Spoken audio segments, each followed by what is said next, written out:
भारतीय संस्कृति विश्व की श्रेष्ठतम संस्कृति है। भारतीय संस्कृति सबसे प्राचीनतम सभ्यता है, सबसे प्राचीनतम परंपरा है, वैज्ञानिक परंपरा है, सार्वभौमिक परंपरा है। उसके ऊपर हमें गर्व होना चाहिए, फक्र होना चाहिए। तो हमारे मूल्यों को लेकर के, हमारी परंपराओं को लेकर के, हमारे आदर्शों को लेकर के और हमारे देश के लोगों में हीन भाव पैदा किए जाएं, ये हम स्वीकार नहीं करते। कोई भी देश आगे बढ़ता है तो स्वाभिमान के द्वारा ही आगे बढ़ता है। जिस देश के लोगों में स्वाभिमान नहीं होता, जिस देश के लोगों में पराक्रम नहीं होता, जिस देश के लोगों में शौर्य नहीं होता, वो देश और उस देश की आजादी कभी लंबे समय तक जीवित नहीं रह सकती। वो मिट जाता है, वो देश मिट जाती है, वहां की संस्कृति। अब हमें एक बहुत मजबूत देश बनाना है, भारत को विश्व की महाशक्ति बनाना है, विश्व की सर्वोच्च शक्ति बनाना है।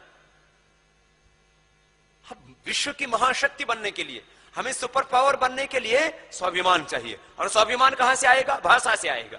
स्वाभिमान कहां से आएगा? भावों से आएगा, भाव से, विचार से। भाव माने विचार, विचार माने वो मूल्य, वो आदर्श, वो संस्कृति, वो परंपराएं, वो हमारी सभ्यता, वो हमारे सिद्धांत, वो हमारा जीवन दर्शन, जिसकी पूरी दुनिया कायल थी। और आज हम आत्मग्लानि के शिकार हो गए ना। भूषा, अपने देश की वेशभूषा,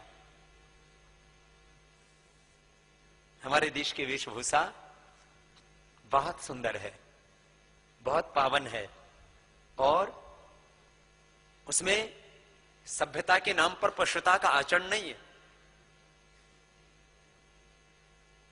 लोग कहते हैं जितना नंगा रहो उतना ही सभ्य होता है।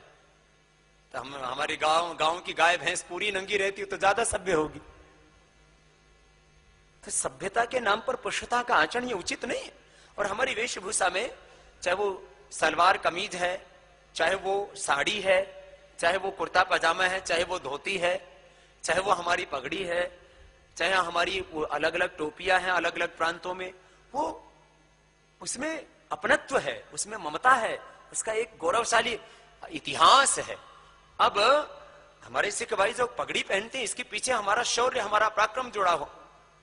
यदि गुरु गोविंद सिंह ना होते तो आज भारतीय संस्कृति का शायद वो उत्कर्ष नहीं होता, उसका नामो निशान मिट गया होता।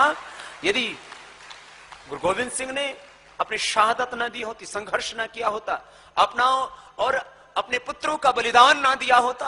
हाँ, और केवल इतना ही नहीं, न जाने कितने हजारों हजारों लाखों लाखों हमारे सिख भाइयों ने अपनी पगड़ी और इस देश का स्वाभिमान जीवित रखा। इसके पीछे का बहुत गहरा इतिहास है। ये एक हमारी संस्कृति और हमारे देश का स्वाभिमान, देश की आजादी का गौरव इनके साथ जुड़ा हुआ है। तो हमारी पगड़ी और हमारे सिख भाइयों ने क्या है, आज पूरी दुनिया में कहीं पर भी हमारे सिख भाई रहते हैं तो उन्होंने अपने सिर को नहीं झुकने दिया और अपनी पगड़ी को नहीं उतरने दिया। चाहे वो यूके में गए, यूएसए में गए, कनाडा में गए, बहुत सी जगह बाधाएं आई, बोले स्कूल में आप पगड़ी पहन करके नहीं आ सकते, उन्होंने उसको स्वीकृति दिलवाई। ये स्वाभिमान है।